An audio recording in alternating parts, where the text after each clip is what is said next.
الحمد لله نحمده ونستعينه ونستغفره ونؤمن به ونتوكل عليه ونعوذ بالله من شرور أنفسنا ومن سيئات أعمالنا من يهده الله فلا مضل له ومن يضلله فلا هادي له ونشهد أن لا إله إلا الله وحده لا شريك له ونشهد أن سيدنا وحبيبنا ومولانا محمدا عبده ورسوله الذي أرسله بالحق بشيرا ونذيرا وداعيا إلى الله بإذنه وسراجا منيرا فقد قال الله تعالى في كلامه المجيد والفرقانه الحميد أعوذ بالله من الشيطان الرجيم بسم الله الرحمن الرحيم يا أيها الذين آمنوا ادخلوا في السلم كافة ولا تتبعوا خطوات الشيطان إنه لكم عدو مبين إن الله وملائكته يصلون على النبي يا أيها الذين آمنوا صلوا عليه وسلموا تسليما কয়েকবার দরুদ ইব্রাহিমি পড়ে আল্লাহুম্মা সাল্লি আলা মুহাম্মদ ওয়া আলা আলি মুহাম্মদ কামা সাল্লাইতা আলা ইব্রাহিম ওয়া আলা আলি ইব্রাহিম ইন্নাকা হামিদুম মাজিদ আল্লাহুম্মা বারিক আলা মুহাম্মদ ওয়া আলা আলি মুহাম্মদ كما باركت على إبراهيم وعلى آل إبراهيم إنك حميد مجيد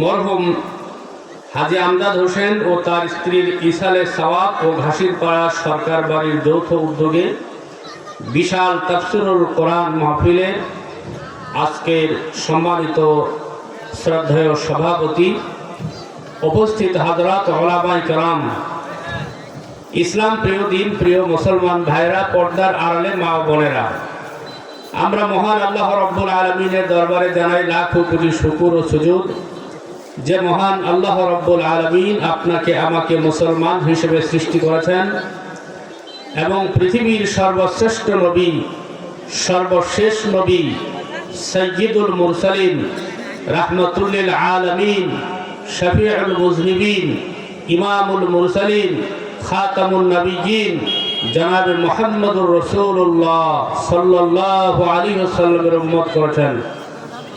সেজন্য সবাই বিনয়ের সাথে একবার শুকরিয়া তান জবান খুলে বলি আলহামদুলিল্লাহ।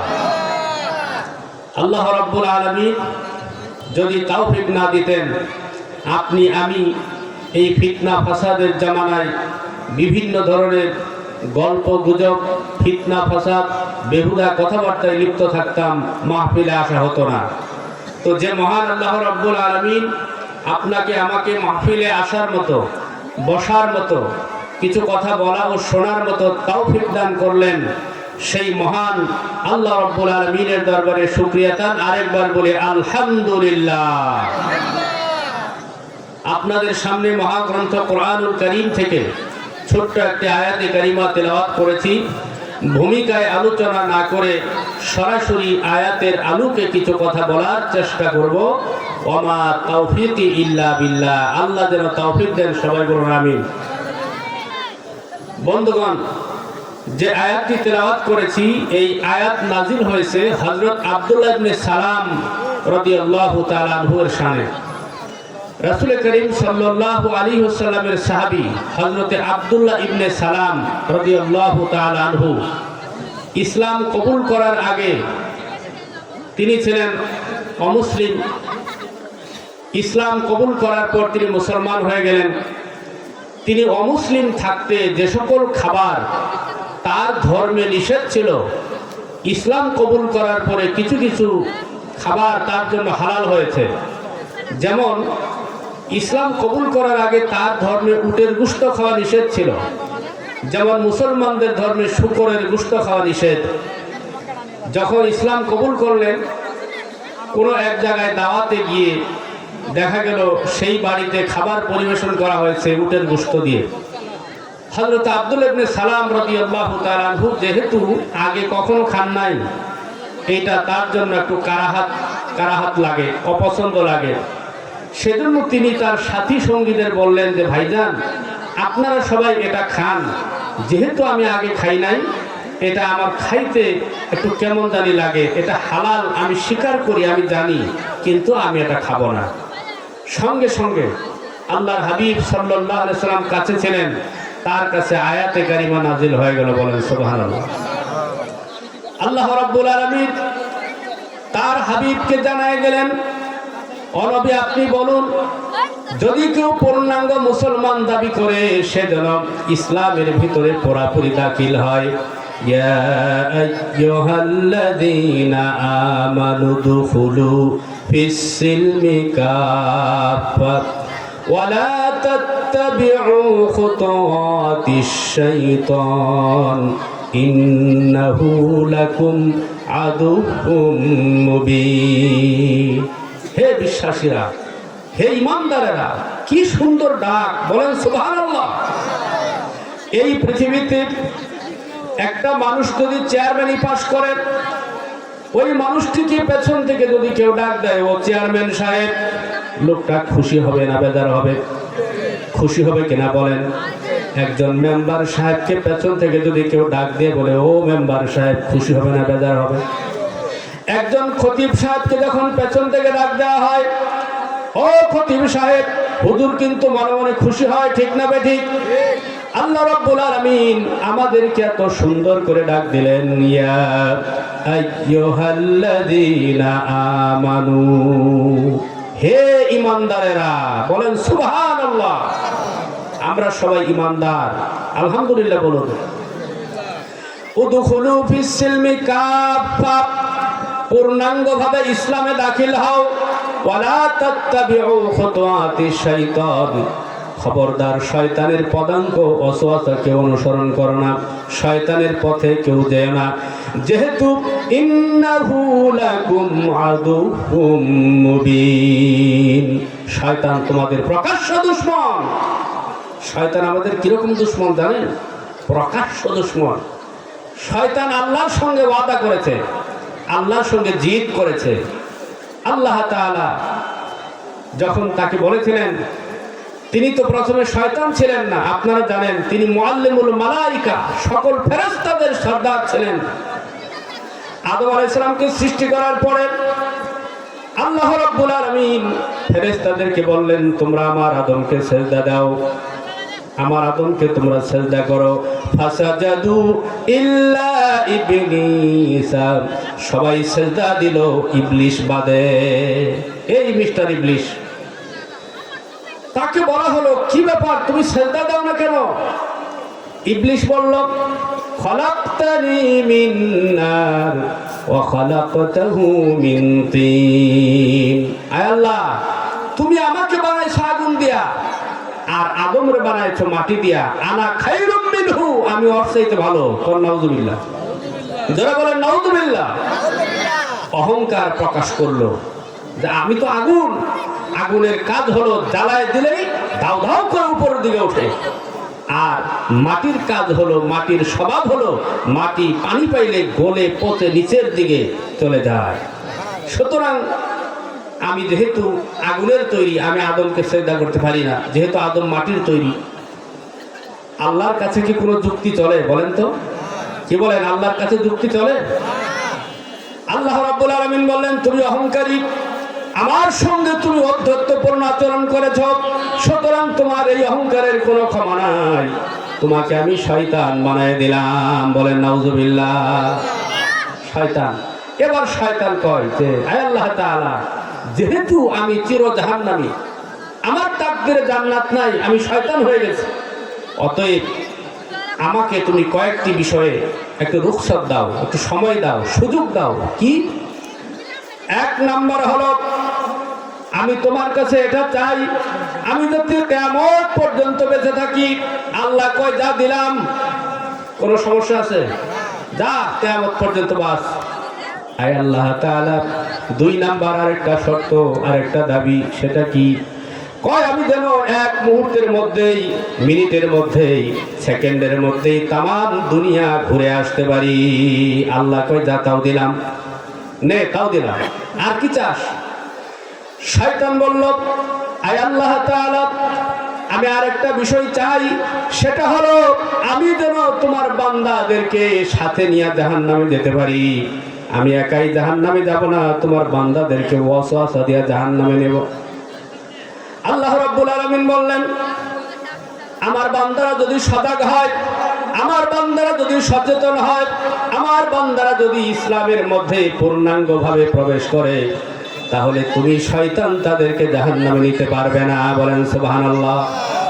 তারপরেও আমার বান্দা যদি ভুল করে, তুমি যেহেতু ওয়াসওয়াসা দিবে, শয়তান বলল এমন ভাবে ওয়াসওয়াসা দিব, রগে রগে ঘুরবো, তার শরীরের সাথে মিশে যাব। আমি শুধু একা জাহান্নামে যাব না, তোমার বান্দাদেরকেও আমি জাহান্নামে নিয়ে যাব। আল্লাহ বললেন ঠিক আছে, যা, তাও দিলাম। আমার বান্দা যদি 80 বছর পাপ করে, 80 বছর একটা সেজদাও দেয় না, 80 বছর পরে আমার বান্দা যদি মনে মনে আফসোস করে আর আমার কাছে হাত তুলে তওবা করে, আমার কাছে দোয়া করে, আয় আল্লাহ তাআলা, 80টা বছর পার করলাম, তোমারে চিনলাম না, তোমার ইবাদত বন্দেগী চিনলাম না, আয় আল্লাহ তাআলা, আমি তোমার কাছে ফরিয়াদ করি, জীবনে যা ভুল করেছি আর করব না, আমি এখন তওবা করলাম, আমি মানুষের মতো মানুষ হয়ে গেলাম, দয়া করে তুমি আমারে মাফ করে দাও। বলেন সুবহানাল্লাহ। এই রকম করে বান্দা যদি তওবা করতে পারে, ইস্তেগফার কামনা করতে পারে, আমি আল্লাহ রাব্বুল আলামিন ওয়াদা দিলাম, আমার সেই বান্দা বান্দিকে 80 বছরের গুনাহ থেকে মাফ করে দেব। এ শয়তান, তুই তখন কি করবি? শয়তান নিরাশ। তাহলে আল্লাহর চাইতে দয়াশীল, আল্লাহর চাইতে পরম বন্ধু আপনার আমার জীবনে আর কেউ নাই। ঠিক না ভাই? ঠিক ভাইরা আমার, সেই আল্লাহকে ভালোবাসুন, সেই আল্লাহকে ভালোবাসুন, তার রাসূলকে ভালোবাসুন। আল্লাহ এবং রাসূল ছাড়া কোনো উপায় নাই। চোখ দুইখানা যখন বন্ধ হয়ে যাবে, ওই কবরের মধ্যে যখন চলে যাব, ওই কবরে গেলে 3টা প্রশ্নের উত্তর দেওয়া লাগবে। ওই 3টা প্রশ্নের উত্তরে আল্লাহ এবং তার রাসূলের নাম আছে না নাই? কি বলেন, আছে কিনা? প্রথমে জিজ্ঞাসা করবে, মান রব্বুকা, তোমার রব কে? তোমার রবকে, কে তোমাকে খাওয়ায়, কে তোমাকে পালন করেছে, কে তোমাকে সৃষ্টি করেছিল, কে তোমাকে মৃত্যু দিয়েছে? আমাদের বলা লাগবে রব্বি আল্লাহ। তারপরে ওমা দীনুকা, তোমার ধর্ম কি? 3 নম্বর প্রশ্ন কি? ওমান নবিয়্যুকা। হাদিস শরীফ আসছে, রাসূল করিম সাল্লাল্লাহু আলাইহি সাল্লামকে সামনে হাজির করা হবে। রাসূলের একটা চেহারা, রাসূলকে সেই রওজা শরীফ থেকে দেখানো হবে এবং বলা হবে, মা কুনতা তাকুলু হাযার রাজুল, তুমি এই লোক সম্পর্কে কি ধারণা করতে? সে কে? লোকটা যদি মুমিন হয়, লোকটা যদি ইমানদার হয়, এই লোকটা দেখা মাত্রই বলবে ওয়া নবিয়ুনা মুহাম্মাদুর রাসূলুল্লাহ। সবাই বলেন সাল্লাল্লাহু আলাইহি ওয়াসাল্লাম। ইনি তো আমার সেই নবী, দয়াল নবী, বিশ্ব নবী, যিনি মুহাম্মাদুর রাসূলুল্লাহ। আমরা আল্লাহর কাছে বলি, আয় আল্লাহ তাআলা, আমরা যেন কবরের মুনকির নকিরের প্রশ্নের জবাবগুলি সঠিকভাবে দিতে পারি। আল্লাহ তুমি তাওফিক দান করো। সবাই বলুন আমিন। একটু জিকির করি লা ইলাহা ইল্লাল্লাহ, লা ইলাহা,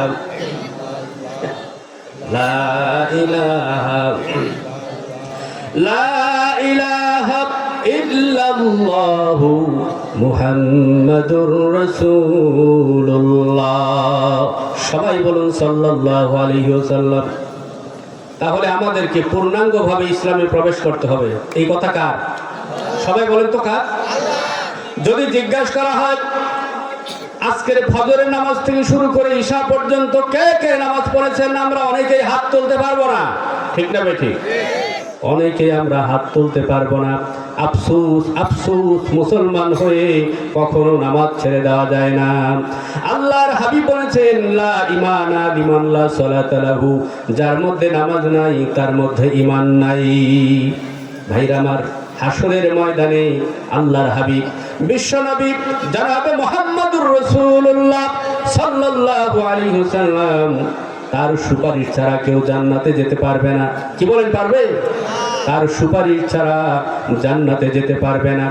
আল্লাহর হাবিব যখন সুপারিশ করা শুরু করবেন, আমাদের দুনিয়াতে যারা নামাজ পড়ে নাই, আল্লাহর যারা সিজদা দেয় নাই, এই লোকগুলো সুপারিশের কাতারে ঠেলে ধাক্কায় যাবে আর বলবে ইয়া রাসূলুল্লাহ, ইয়া হাবিবাল্লাহ, আমি তো আপনার উম্মত ছিলাম, দয়া করে আপনি আমাকে একটু সুপারিশ করেন।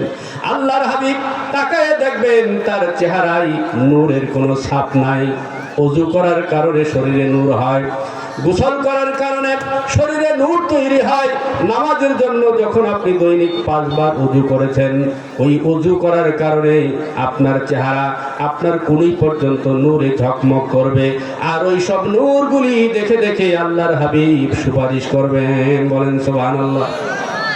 উম্মুল মুমিনিন হযরত আয়েশা সিদ্দিকা রাদিয়াল্লাহু তাআলা আনহা আল্লাহর হাবিবকে একদিন বললেন, ইয়া রাসূলুল্লাহ, কিয়ামতের দিন লক্ষ লক্ষ কোটি কোটি মানুষের মধ্য দিয়া, লাখো লাখো নবীদের উম্মতের মধ্য দিয়া আপনার উম্মতগুলিকে আপনি কিভাবে বাছাই করবেন, আপনি কিভাবে সুপারিশ করবেন? আল্লাহর হাবিব বললেন, ও আয়েশা শোনো, একটা বিশাল বড় মাঠ, ওই মাঠে যদি কিছু উট থাকে অথবা কিছু ঘোড়া থাকে, আর কিছু কিছু ঘোড়া যদি সাদা কপালওয়ালা হয়, ওই হাজার হাজার লক্ষ লক্ষ ঘোড়ার থেকে একটা মাত্র সাদা কপালওয়ালা ঘোড়া বা কয়েকটা সাদা কপালওয়ালা ঘোড়া পয়সা নেওয়া সম্ভব হবে কিনা? আল্লাহর হাবিব বললেন, সম্ভব হবে কিনা? হযরত আয়েশা বলেন, ইয়া রাসূলুল্লাহ সাল্লাল্লাহু আলাইহি ওয়াসাল্লাম, তা অবশ্যই তো সম্ভব হবে। আল্লাহর হাবিব বললেন, আয়েশা রে শোনো, কিয়ামতের দিন হাসরের ময়দানে লক্ষ লক্ষ কোটি কোটি মানুষ থাকবে, লক্ষ লক্ষ নবীদের অনুসারীরা থাকবে, আর এদের মধ্য থেকে আমার উম্মতগুলিকে আমি বাছাই করব, যারা পৃথিবীতে দৈনিক 5 বার নামাজ আদায় করেছে। এই নামাজের কারণে তাদের চেহারাগুলি আল্লাহ রাব্বুল আলামিন নূর করে দিবেন। ওই নূরের ঝলকানি দেখে দেখে আমি আমার উম্মতগুলিকে বেহেশতে পৌঁছায়া দেব।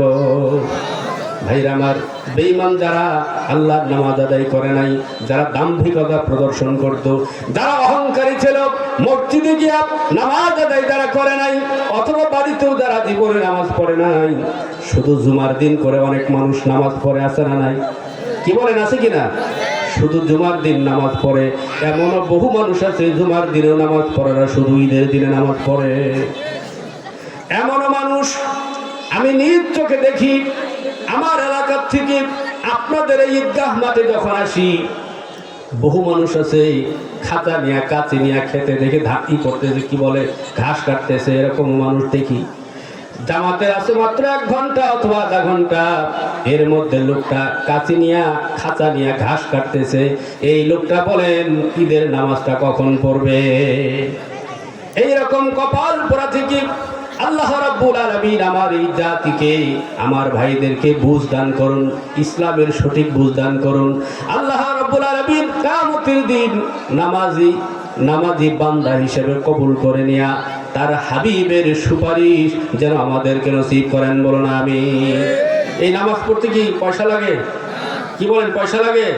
চাঁদা দেওয়া লাগে? নামাজ পড়তে কোনো পয়সা লাগে না, চাঁদা দেওয়া লাগে না, বরং নামাজ পড়লে অন্তর প্রশান্তি লাভ করে। বলেন আলহামদুলিল্লাহ। ইসলামের মধ্যে পূর্ণাঙ্গভাবে যদি প্রবেশ করতে চাই, সর্বপ্রথম আমরা যেহেতু রেডিমেড মুসলমান কালেমা তো পড়েই আসছি, আমাদেরকে সর্বপ্রথম 5 ওয়াক্ত নামাজ আদায় করা লাগবে। তারপরে আসতেছে সামনে রোজার দিন, সামনে রমজান আসতেছে না? এই রমজান মাস আসলে বহু মানুষ দেখি গ্যাস্ট্রিকের একটা ভান করে। অনেক মানুষ রোজা রাখে না, রোজা থাকে না, দিনের বেলায় খায়। কেউ যদি জিজ্ঞাসা করে কি নিয়ে আসা এই রমজান মাসে দিনের বেলায় খাচ্ছেন, কয় ভাই গ্যাস্ট্রিকের ঠেলায় রোজা রাখতে পারি না। এই যে আসলে কোনো গ্যাস্ট্রিক নাই, যদি আপনি গ্যাস্ট্রিকের বাহানা দিয়া রমজান মাস ফরজ রোজাটা যদি আপনি ভাঙেন, আল্লাহ কি দেখতেছেন না? কি বলেন, দেখতেছেন কিনা? তো আপনি তো গ্যাস্ট্রিকের ভান করছেন, গ্যাস্ট্রিকের কথা বলছেন। আল্লাহ রাব্বুল আলামিন ইচ্ছে করলে আপনাকে আলসার দিয়ে দিতে পারে না, ঠিক কিনা? এজন্য 5 ওয়াক্ত নামাজ, রমজানের রোজা, আর মা বোনদের জন্য খাস পর্দা, স্বামী মালের হেফাজত করা, স্বামীর আনুগত্য পোষণ করা, নিজের সতীত্বের হেফাজত করা, এই কাজগুলি যদি করতে পারি, আল্লাহর তৈরি জান্নাতের যে কোনো দরজা দিয়ে খুশি প্রবেশ করতে পারবো। বলেন সুবহানাল্লাহ। তারপরে ধনী লোকের জন্য যাকাত আছে না নাই? ইমাম গাজালি রহমতুল্লাহ আলাইহি বলেছেন, আয-যাকাতু হাক্কুন ইয়াসবুতু ফিল মাল। যাকাত হচ্ছে মাল সম্পর্কীয় একটা হক। যে ব্যক্তি যাকাত দিল সে মালের হক আদায় করলো। কিন্তু আমাদের সমাজে কিছু ধনাঢ্য ব্যক্তি যাকাত দেয় আর নিজেকে খুব অহংকারী মনে করে, দাম্ভিকতায় সে ফুলে ফেপে উঠে। একজন যাকাত খাওয়া লোক যখন তার সামনে পড়ে সালাম কালাম না দিলে মনে হয় তো ফুটবলের মতো করে ফেলে। ভাইরা আমার, যাকাত যে দেয় আর যাকাত যে নেয়, এই দুইজনের মধ্যে শ্রেষ্ঠ উত্তম মানুষকে বলেন তো? আমি আপনাদের একটা পরীক্ষা নেই, একজনের যাকাত দেয় আর একজনের যাকাত নেয়, এই দুইজনের মধ্যে শ্রেষ্ঠ কি বলেন? বুদ্ধি করে বলেন। যাকাত যে নেয় সে শ্রেষ্ঠ মানুষ, আলহামদুলিল্লাহ বলেন। পৃথিবীতে যদি যাকাত নেওয়ার কোনো লোক না থাকে, কথা ভালো করে বুঝেন, পৃথিবীতে যদি যাকাত নেওয়ার মতো কোনো লোক না থাকে, তো আপনি ধনাঢ্য ব্যক্তি, যাকাত দেওয়া আপনার উপরে ফরজ। নামাজ রোজার মতোই একটা ফরজ ইবাদত, আপনি কোনখানে প্রয়োগ করবেন? লুকিত নাই, দিবেন কই? নদীতে ফেলাই দিবেন?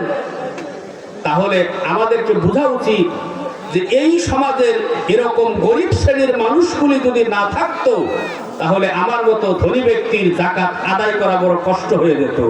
কথা ঠিক কিনা বলেন?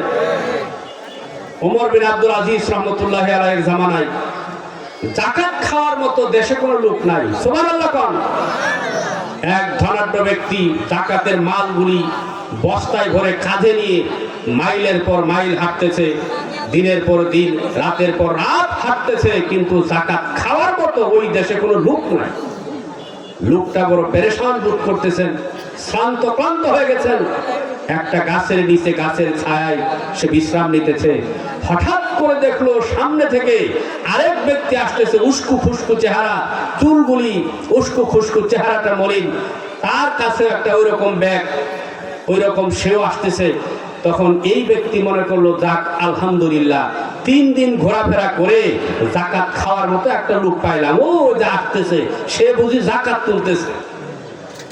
লোকটা যখন কাছে আসলো, তখন এই যাকাত দাতা এই ব্যক্তি, প্রথম ব্যক্তি বলল যে, ভাইজান তাড়াতাড়ি আসেন, আজকে 3 দিন থেকে আপনাদের মতো মানুষকে খুঁজতেছি। কয় কেন? কয় যে দেখেন, আমার এই বস্তার মধ্যে, এই ব্যাগের মধ্যে অনেকগুলি মাল, যাকাতের মালও রয়েছে, নেওয়ার মতো কোনো মানুষ পাই না, যেহেতু আপনাকে পাইলাম, দয়া করে আমার এই যাকাতের মালগুলি আপনি নেন। ওই লোকটা বলতেছে, মিয়া সাহেব, তোমার ওই ব্যাগের মধ্যে কয় টাকা আছে? কয়দিন থেকে ঘোরো? 3 দিন। আমার এই ব্যাগের মধ্যে তোমার চাইতে কয়েক গুণ মাল বেশি আছে। আমি আজকে 7 দিন থেকে ঘুরতেছি, যাকাত নেওয়ার মতো কোনো লোক পাই না। সুবহানাল্লাহ বলেন। এই সমাজ এমনি এমনি হয় নাই, এই সমাজ পরিবর্তন হয়েছে আল্লাহর কালাম দিয়া। বলেন সুবহানাল্লাহ। আল্লাহ রাব্বুল আলামিন বলেছেন, ওয়ালাউ আন্না আহলাল কুরা আমানু ওয়াত্তাকাউ লাফাতাহনা আলাইহিম বারাকাতিন মিনাস সামাই ওয়াল আরদ। দেশের লোকেরা, জনপদের লোকেরা যদি দুইটা কাজ করতে পারে, বলেন কয়টা কাজ? যদি দুইটা কাজ করতে পারে, এক নাম্বার হলো এরা যদি আল্লাহর উপরে সঠিকভাবে ঈমান আনতে পারে, এক নাম্বার হলো আল্লাহর উপর সঠিকভাবে যদি তারা ঈমান আনতে পারে, আর দুই নাম্বার কাজ হলো আল্লাহকে যদি তারা ভয় করতে পারে। এই দুইটা শর্ত যদি কেউ পূরণ করে, আল্লাহ বলেছেন লা ফাতাহনা, এখানে তাকিদ দিয়ে বলছেন অবশ্যই আমি আল্লাহ খুলে দেব, লা ফাতাহনা আলাইহিম বারাকাতিন মিনাস সামাই ওয়াল আরদ, আকাশ এবং জমিনের সব বরকতের দরজা আমি আল্লাহ তোমাদের জন্য খুলে দেব। আর যেরকম সুবহানাল্লাহ। আমার বাড়ি তো নালিতাবাড়ি উপজেলায়। নালিতাবাড়িতে একটা গ্রামে এই কিছুদিন আগে হ্যান্ড টিউবওয়েল পোতার সময়, এরকম টিউবওয়েল করেন আপনাদের দেশে, পাইপ পুঁতে, এক পর্যায়ে দেখা গেল এই পাইপ দিয়ে গ্যাস বের হওয়া শুরু করলো। আপনারা অনেকেই মনে হয় ফেসবুকে দেখছেন, এই নিচের থেকে সমানে গ্যাস উঠতেছে। আমার দেশে ওই ভোলায়, সেই বরিশাল ভোলায় এরকম সমুদ্র থেকে আপনার গ্যাস উঠতেছে, কিন্তু টেকনোলজির অভাবে আমরা সেই নিচের থেকে গ্যাসগুলি উঠাইতে পারতেছি না। আল্লাহ বলেন আমার ইবাদত করো, আমাকে ভয় করো। ভয় করার মতো ভয় যদি করতে পারো, তাহলে মাটির নিচ থেকে, এই খনি থেকে তোমাদেরকে গ্যাস শুধু নয়, আমি তেল বের করে দেবো, সোনা বের করে দেবো। বলেন সুবহানাল্লাহ। আর যদি আমারটা খাও, আমারই পড়ো, সবকিছু আমি তোমার রিজিকের ব্যবস্থা করি, কিন্তু আমারটা খাও, আমারটা পড়ো, কিন্তু আমাকে যদি বৃদ্ধাঙ্গুলি প্রদর্শন করো, মাটির নিচ থেকে তেল বের হবে না, তোমার পিঠ থেকে কিয়ামতের দিন আমি আল্লাহ তেল বের করে ছাড়বো। কথা ঠিক কিনা বলেন? এই জন্য আসুন, সত্যিকার অর্থেই আমরা আল্লাহর গোলাম হই, সত্যিকার অর্থেই আমরা আল্লাহর উপর ঈমান আনি এবং আল্লাহকে ভয় করে চলি। এই কাজগুলি সঠিকভাবে যদি আমরা করতে পারি, তাহলে ইসলামের মধ্যে পূর্ণাঙ্গভাবে প্রবেশ করা হবে। বলেন আলহামদুলিল্লাহ। তারপরে আমরা তো সবাই জানি 5 ওয়াক্ত নামাজ পড়া ফরজ, কিন্তু পড়ি না কেন? পড়ি না এই কারণে ইসলামের সহি বুঝের অভাব। বলেন তো কিসের অভাব? সহি একটা বুঝের অভাব। সেই জন্য হক্কানি ওলামায়ে কেরামদেরকে বন্ধু বানান, এদের সহবতে থাকেন, এদের পরামর্শ নেন। আপনি সব কিছুই জানেন, সব বুঝেন, কোন ক্ষেতে কোন ধান লাগালে ভালো হবে, কোন ক্ষেতে কি ফসল করলে ভালো হবে, আমরা এইটা বুঝি, কিন্তু কবরে আরাম পেতে হলে দুনিয়াতে যে কিছু কষ্ট করা লাগবে, এইটা আমরা বুঝি না। কথা ঠিক কিনা বলেন ভাইরা আমার? সেজন্য আল্লাহর সৃষ্টি নিয়ে বেশি বেশি চিন্তা ফিকির করবেন। আল্লাহর সৃষ্টি নিয়ে যদি বেশি বেশি চিন্তা ফিকির করেন, আল্লাহ রাব্বুল আলামিন আপনার দিলকে প্রশস্ত করে দেবেন, ইসলাম বুঝা, ইসলামকে মানা আপনার জন্য সহজ করে দেবেন। বলেন সুবহানাল্লাহ। আল্লাহ রাব্বুল আলামিন বলেছেন, الذين يذكرون الله قياما وقعودا وعلى جنوبهم ويتفكرون في خلق السماوات والأرض ربنا ما خلقت هذا باطلا سبحانك فقنا عذاب النار। বলুন আমিন। আল্লাহ রাব্বুল আলামিন বলেন, যারা নাকি দাঁড়ানো অবস্থায়, বসা অবস্থায় এবং শোয়া অবস্থায়, তার মানে হলো মানুষ হয়তো দাঁড়ায় থাকে, নয়তো মানুষ বসে থাকে, আর নয়তো মানুষ শুয়ে থাকে। এই সর্বাবস্থায় যদি কেউ আল্লাহর স্মরণ করে, আল্লাহর জিকির আজগার করে, আল্লাহ রাব্বুল আলামিন বলেন, আর যারা বলে আয় আল্লাহ তাআলা, এই আকাশ, এই জমিন, কুল কায়নাত নিছক কোনো কারণে তুমি বানাও নাই, সুবহানাকা, সমস্ত পবিত্রতা তোমার, ফাকিনা আযাবান নার, অতএব দয়া করে, মেহেরবানি করে আয় আল্লাহ তুমি আমাদেরকে জাহান্নামের আগুন থেকে বাঁচাও। বলেন আমিন। এগুলি বুদ্ধিমানের কাম।